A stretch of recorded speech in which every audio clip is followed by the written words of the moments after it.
లేత మనసుల్లోన నీతులే ముద్రించు శతకాలు అటకెక్కి చెదపట్టినాయి. బతుకు పుటలను తెరచి వ్యాఖ్యానమునరించు మన తెలుగు సామెతలు మంట గలిసాయి.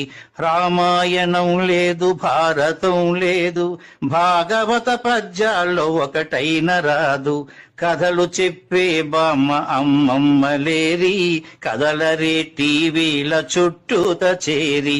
మమ్మీకి ఎల్కేజీ ర్యాంకులే ముఖ్యం, డాడీకి లైఫ్లో విజయమే లక్ష్యం.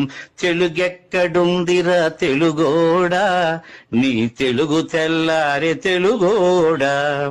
తెలుగెక్కడుందిరా తెలుగోడా, నీ తెలుగు తెల్లారే తెలుగోడా. మూవన్నె జెండాను తెగ ఊపుతున్నావు, దాన్ని చేసిన తెలుగు వాడెవడు తెలుసా? వెండి తెర హీరోలు వీరులంటున్నావు, నిజ జీవితపు తెలుగు హీరోలు తెలుసా? గుడి గుడి గుంచాలు కోతి కొమ్మచ్చి, ఏళ్ళు గడిచెను తెలుగు ఆటలే చచ్చి. పసివాళ్ల చేతులకు సెల్ ఫోనులిచ్చి పెంచావు వీడియో గేమ్స్ పై పిచ్చి. పోటీకి సయ్యంది నీ తెలుగు మేధ, ఉనికినే మరిచింది అది అసలు బాధ.